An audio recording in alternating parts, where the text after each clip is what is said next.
สบายดีทุกคนเลยสคนเด้อบายดีอาจารย์โอเคสบายดีเด้อคนเด้อในรอบวันเสาร์อาทิตย์นี้เดี๋ยวข้อยจะเทศ Tier X เลยน้องเด้อข้อยจะเทศที่ในกราฟของ อาจารย์ Tier X เนาะใครจะเทศนำเทเทศศได้บ่อาจารย์ฮะเทศได้บ่นี่นะกำลังเดี๋ยวขอย้ำความเสี่ยงให้กับไอ้น้องเขาได้เข้าใจก่อนเด้อ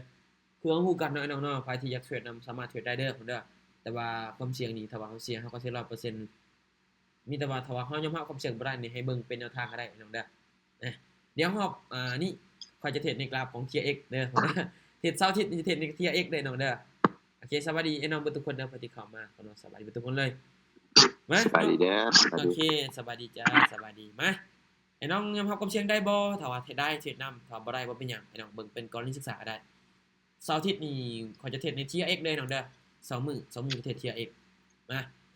ใครที่อยากเทรดนำสามารถเทรดได้เด้อคนเด้อเดี๋ยวข้อยเอาอินดิเคเตอร์นี่มันใช้บ่ได้ผลบ่ได้นะอันว่าในกราฟนี้คนเนาะเดี๋ยวแต่ว่าก็เอาออกมาให้เพื่อให้น้องเบิ่งซื่อโอเคเอาหน่ามาตลาดตอนนี้เป็นเทรนด์อยู่ได้เป็นเทรนด์ขาขึ้นงามๆพุ่นน่ะแต่ว่าใน TX นี่ต้องสังเกตเบิ่งเด้อน้องเด้อการเข้าในกราฟของ TX นี่ทุกคนไอ้น้องสังเกตเบิ่งดีๆพุ่นเนาะเพราะว่ามันลิ้นมันจะเปลี่ยนบางครั้งมันก็ลิ้นสลับแล้วมันก็จะเปลี่ยนเป็นคู่นะพุ่นเนาะบางทีมันก็เป็นเทรนด์แต่ว่าส่วนน้อยไอ้น้องจะเป็นเทรนด์ข้อยหาก็เห็นมื้อนี้ล่ะเป็นเทรนด์นะ เป็นเทรนด์งามๆแบบนี้หาก็เห็นมื้อนี้แหละพุ่นเนาะฮึบ1อีนะพุ่นเนาะ2วินขึ้นไปต่อนะมันขึ้นมาฮอดจุดนี้ขึ้นไปเขียวฮอดเพลงนี้ปั๊บเนาะเดี๋ยวค่อยจะมาเข้าออเดอร์ถัดไปเด้อคนเด้อออเดอร์ถัดไปเด้อพยายามเฮาความเสี่ยงได้นี่เทรดนำไอ้น้องพยายามบ่ได้เบิ่งเป็นแนวทางเด้อเบิ่งเป็นแนวทางบ่บังคับกันโอเคเนาะคนเนาะนี่กราฟของ TRX เด้อคนเนาะกราฟของ TRX มาเดี๋ยวจะใส่การบริหารต้นทุนเข้ามาช่วยเด้อเสียในกราฟนี้เนาะพร้อมแล้วบ่พร้อมแล้วปรับเงินเด้อพาจะเทรดนำเด้อถ้าไผยอมรับบ่ได้นี่เบิ่งก็ได้เนาะเบิ่งเป็นแนวทางก็ได้คนเนาะโอเคมาเดี๋ยวแรกๆข้อยจะไปจัก15เหรียญคนเนาะบ่ไปหลายดอกในโซนนี้เด้อคนเด้อมาวิเคราะห์นำกันคนเนาะมาวิเคราะห์นำกันเลยปัจจุบันนี้ค่อยจะอ่านให้มันขาดเลยเด้อค่อยจะอ่านกราฟให้มันขาดเลยคนเนาะถ้าว่าไปได้ถึงทางก็วินแล้วถึงทางอาจจะพลาดก็คุ้นกันขึ้นอีกเทื่อนึงในโซนนี้เด้อในโซนนี้นี่ปิดแดงหรือปิดเขียวโอเคในโซนนี้นี่จะตามซื้อขึ้นได้น้องเด้อจะตามซื้อขึ้นเด้อจะขอตามซื้อขึ้นได้น้องเด้อจะขอตามซื้อขึ้นขอตามซื้อขึ้นคือในโซนนี้นี่ข่อยเบิ่งตลาดในปัจจุบันนี้เนาะขอเบิ่งตลาดในปัจจุบันนี้ก็คือซองเขียว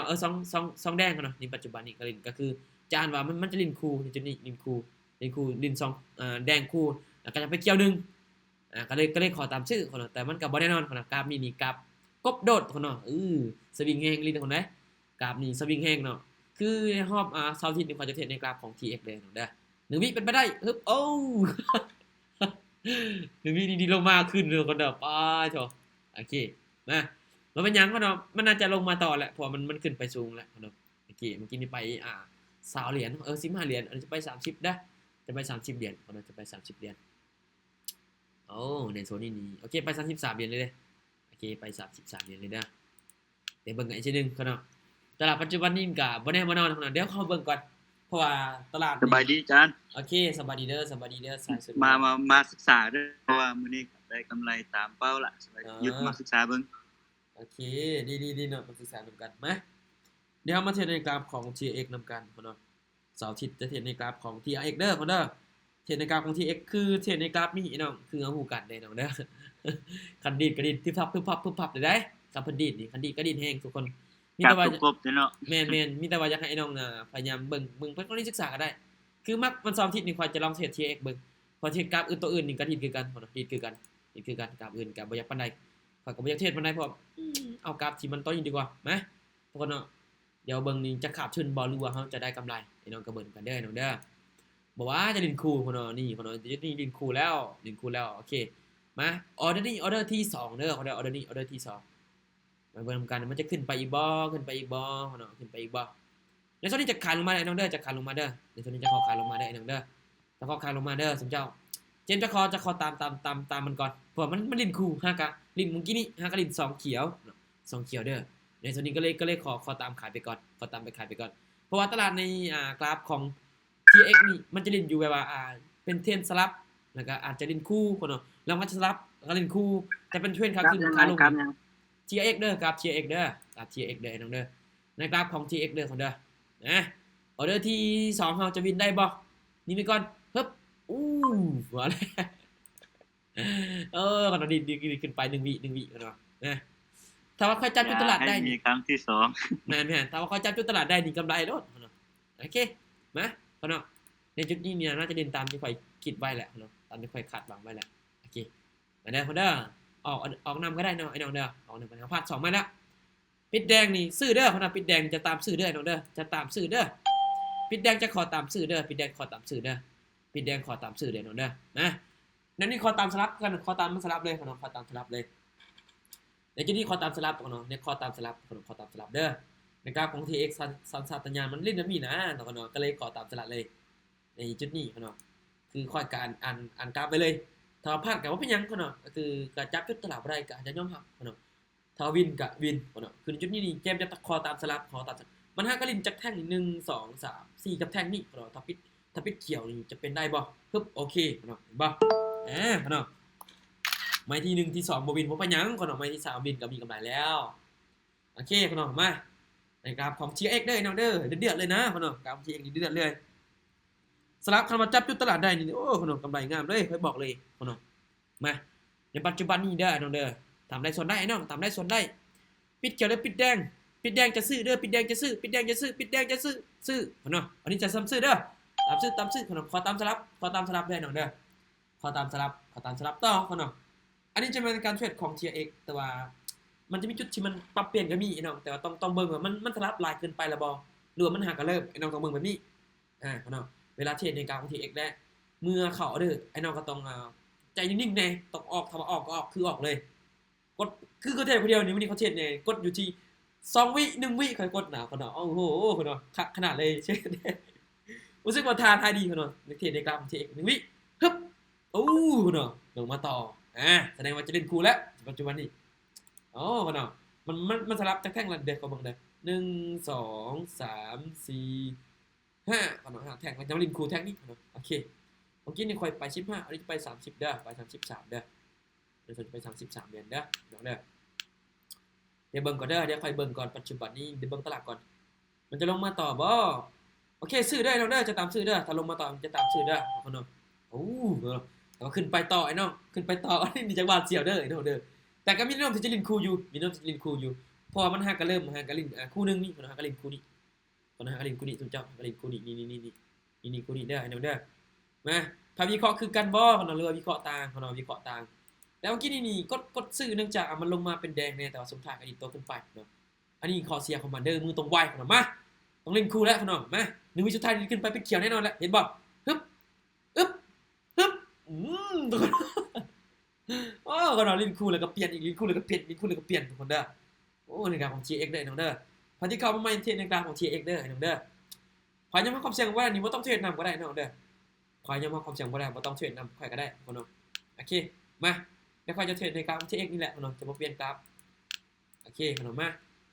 ไอ้น้องเด้อสวัสดีคนที่เข้ามาใหม่เด้อไอ้น้องสวัสดีทุกคนเลยพอที่เข้ามาสวัสดี15 user เด้อสวัสดี15 user เด้อเดี๋ยวขอเบิ่งก่อนคนน้องมีไผ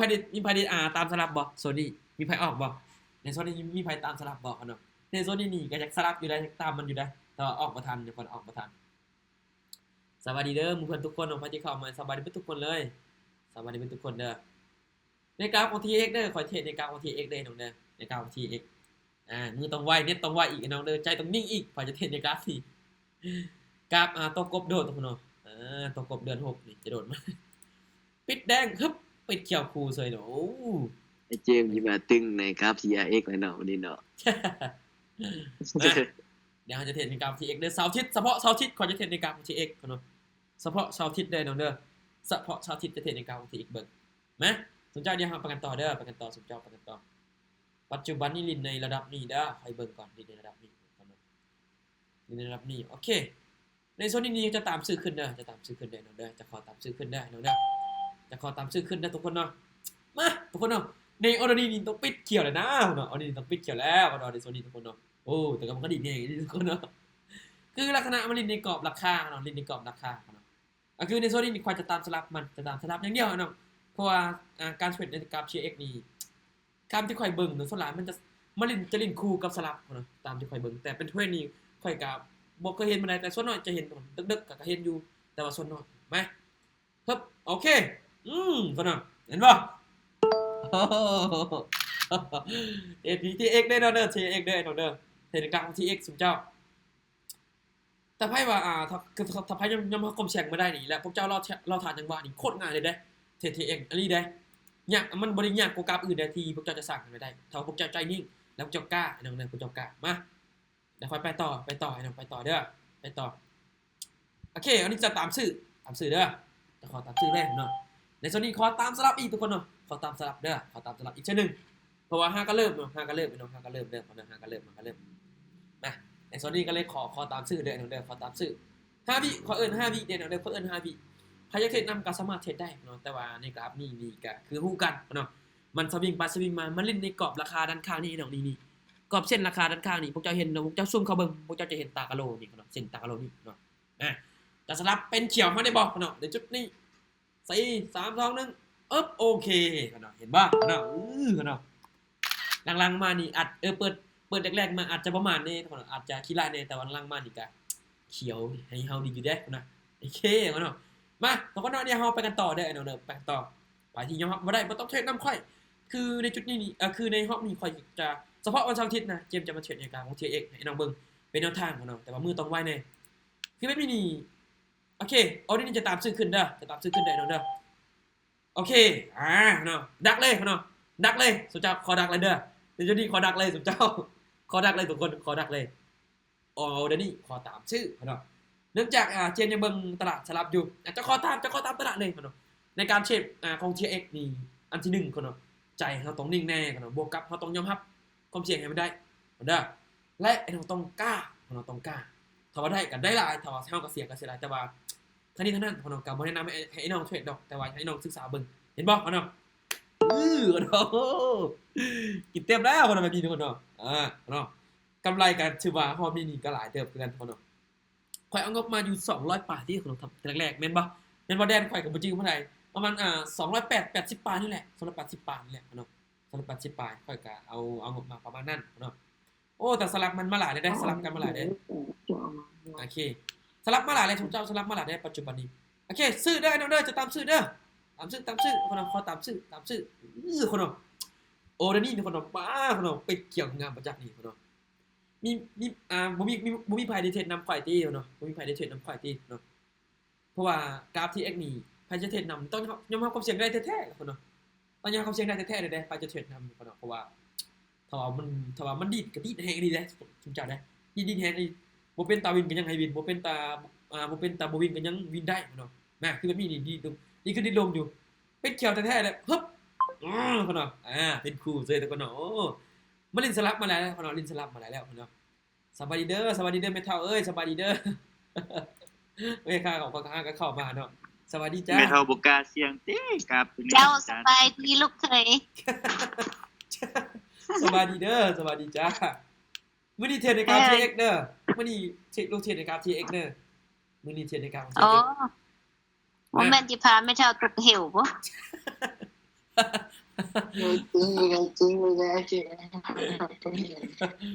โอ้แล้วก็เนาะเพราะว่าเฮาก็มันเสาร์อาทิตย์นี่เจมจะเทรดแต่การของ TX เด้อมันเสาร์อาทิตย์นี่จะเทรด TX นะรู้สึกแบบมันเอาดีว่ะเอาเรื่องดีว่ะเนาะเพราะว่ารู้สึกว่าค่อยนะ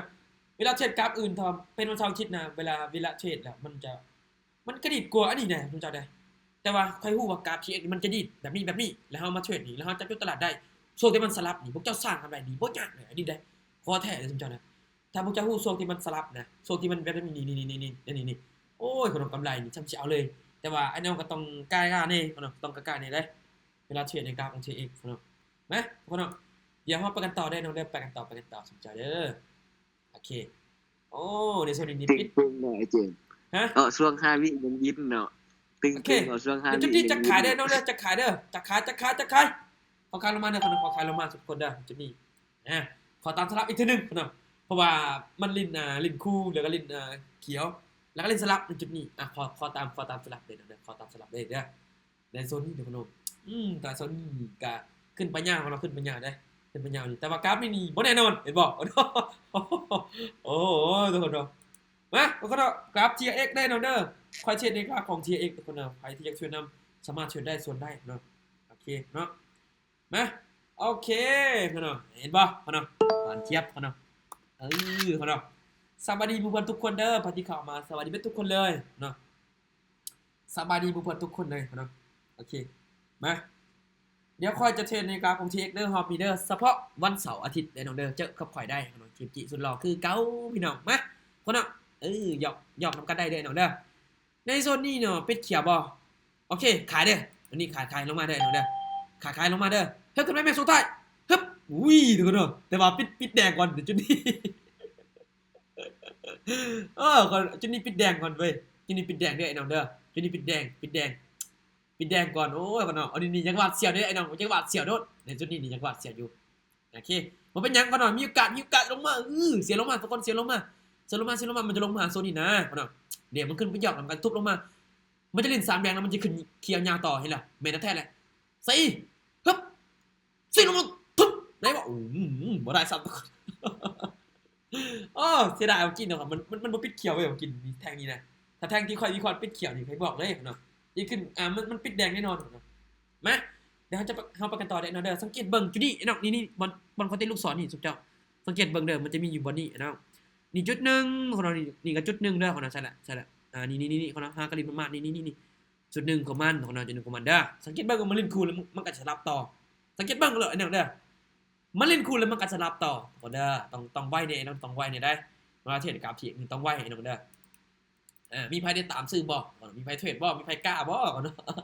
TX มีไพ่กล้าบ่เนาะไอ้เนาะเอาบ่แท้เลยรู้สึกว่าค่อยเนี่ยถ้าว่าพวกเจ้าเข้าถึงทรงที่มันสลับเทรดง่ายอีหลีได้ TX สมเจ้าเนี่ยอันนี้เทรดง่ายอีหลีทุกคนเนาะวันเสาร์อาทิตย์นี่ค่อยรู้สึกว่าค่อยกับฮู้คือกันว่าแต่ละคนคิดจังได๋แต่ว่าเมื่อคือเขาอยากให้ไอ้น้องได้เข้าใจว่าถ้าพวกเจ้าเข้าถึงช่วงที่มันสลับนี่คนเนาะกำไรนี่โอ้ซ้ำเจ้าเลยคนเนาะไอ้บอกแท้คือว่าแท้ได้อันนี้ทุกคนเนาะไม่ว่าแท้อันนี้ได้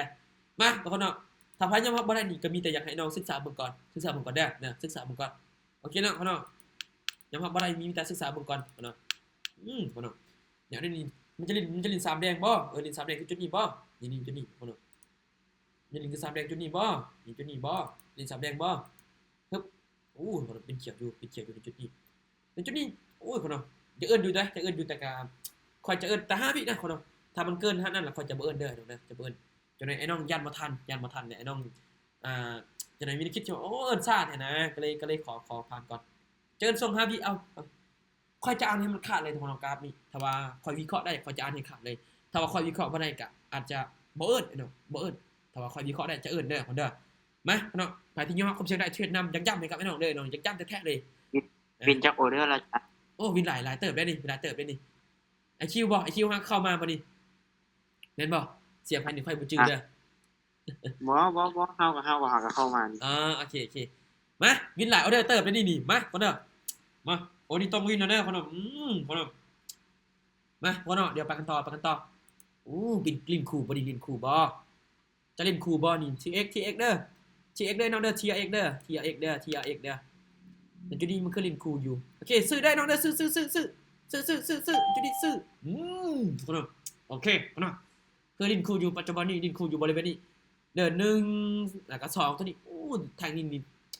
เป็นเขียวตี้คนเนาะเป็นเขียวตี้นี่คนเนาะมามีไผได้ออกนำบ่คนเนาะมีไผได้วิเคราะห์คือกับข่อยบ่คนเนาะหรือว่าไอ้น้องจะวิเคราะห์มันจะลงมา3แดงคือจุดนี้บ่มันจะลงมาต่อบ่มีไผวิเคราะห์แตกต่างกันบ่ไอ้น้องเด้อกราฟของ TRX เด้อกราฟ TRX เด้น้องเด้อไปที่เข้ามาใหม่สวัสดีทุกคนเลยแมทุกคนเนาะสวัสดี18 user เด้อคนเนาะสวัสดี18ทุกคนฮึบนี่คนเนาะบาดเจ็บคนเนาะโอเคคนเนาะนี่บ่คนเนาะอุ้ยคนเนาะใครบอกเลยไอ้น้องคันสิเว้าเด้อถ้าจับจุดตลาดได้นี่เทรดง่ายดีได้คนนั้นเทรดง่ายดีได้แบบเฮาบ่ต้องใช้เทคนิคอีหยังมันหลากหลายขอแค่เฮามาตามจังหวะตลาดแล้วมาเบิ่งตลาดว่ามันลิ้นในโซนใดแล้วมันจะปรับเปลี่ยนในโซนใดไอ้น้องต้องทำความเข้าใจเกี่ยวกับตัวนี้พอจะเทรดในการของ TX ใจตรงนิ่งต้องยอมรับความเสี่ยงให้มันได้คนเนาะอันนี้ยังย้ำอีกครั้งไอ้น้องแท้ๆเลยคนเนาะมาคนเนาะกินเต็มเลยคนเนาะมื้อนี้คนเนาะว่าโชคได้เบิ่งกำไรคนเนาะได้เบิ่งกำไรก่อนเด้อคนเนาะกำไรนี่คนเนาะโอเคอันนี้นี่ติดลบมาได้ช่วงนึงนี่อันนี้ก็แก้พอร์ตมาอยู่กันคนเนาะนี่คนเนาะสไตล์การเทรดนี่ก็ชื่อว่ากำไรนี่เฉพาะคันว่าเฉพาะงบที่ค่อยเอามานี่งบ200ปลายเนาะ280บ่82บ่แม่นบ่แดงค่อยก็บ่จื้อคือกันเนาะค่อยก็บ่จื้อคือกันช่วงที่อันนี้นะ ก็บ่จื้อกันได้แม่นบ่ บ่ชื่อคือเดียวคือ200ป่ายนี่ ประ นะ มาณ200ปลาย200ปลายนี่แหละแต่ว่าค่อยกำไรมาคันว่าเฉพาะนี่พุ่นเนาะคันบ่รวมถึงกันแก้พอร์ตนี่ก็ได้หลายแล้วพุ่นเนาะก็คือ3พอดีประมาณได้ประมาณ100ปลายพุ่นเนาะ100ปลายนี่แหละคน100ปลาย100ปลายนี่แหละพุ่นเนาะกันว่าจะว่าเนาะ200 208 82แล้วกัน82แล้วกันพุ่นเนาะคันจะว่ากันประมาณนั้นแหละพุ่นเนาะเพราะว่าค่อยก็เบิ่งงบอยู่ประมาณ200ปลายพุ่นเนาะ200ปลายนี่แหละประมาณนี้แหละพุ่นเนาะเทรดนี่โอ้พุ่นเนาะในการของ TX นี่โอเคได้สำหรับค่อยโอเคได้แต่ผู้ว่าแต่ละคนนี่จะรู้สึกว่าโอเคบ่เวลาเทรดนะพุ่นเนาะเวลาเทรดนี่พุ่นเนาะโอ้กำไรเฮามี90เหรียญพุ่นเนาะ90เหรียญในเฉพาะงบเฮานี่พุ่นเนาะเฉพาะงบเฮานี่ถือว่าค่อยก็อาจจะเก็บกำไรนี่กำมาหลายคือกันพุ่นเนาะจานนอนก่อนเด้อโอเคใส่ว่านอนก่อนเด้อโอเคเนาะถือว่าในรอบนี้นี่ค่อยก็ตามเป้าแล้วพุ่นเนาะก็จะตามเป้าแล้วพุ่นเนาะจะตามเป้าแล้วก็บ่ได้เทรดหยังหลายพุ่นเนาะคือค่อยก็มีข้อตามจังหวะตลาดเลยตามจังหวะตลาดเลยโอเคมื้อไปโรงเรียนแม่นบ่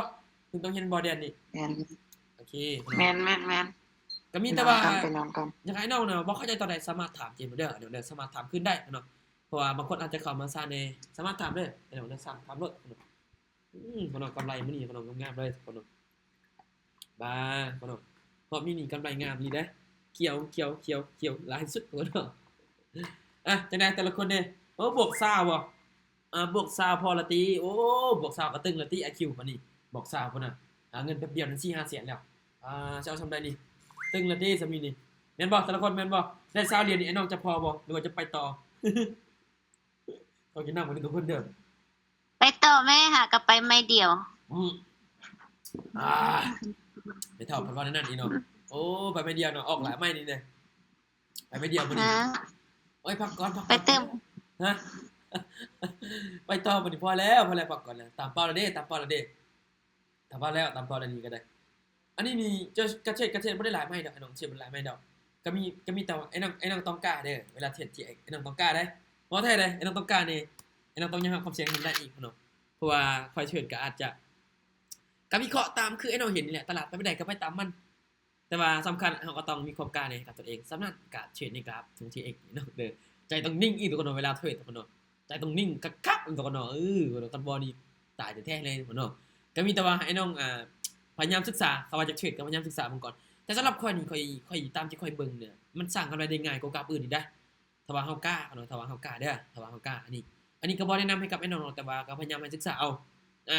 สำหรับเจมส์ในรอบนี้ก็บ่มีหยังหลายเนาะประมาณนี้เด้เทรดกราฟ TX เนาะเทรดกราฟ TX เดี๋ยวรอบหน้าพอกันใหม่อีกเทื่อนึงเนาะเดี๋ยวจะมาแชร์ให้อีกเนาะในการเทรดของ TX เด้อเด้อสำหรับในรอบนี้ประมาณนี้มีไผบ่เข้าใจบ่ถามเรื่อยๆเนาะเดี๋ยวถามแบบ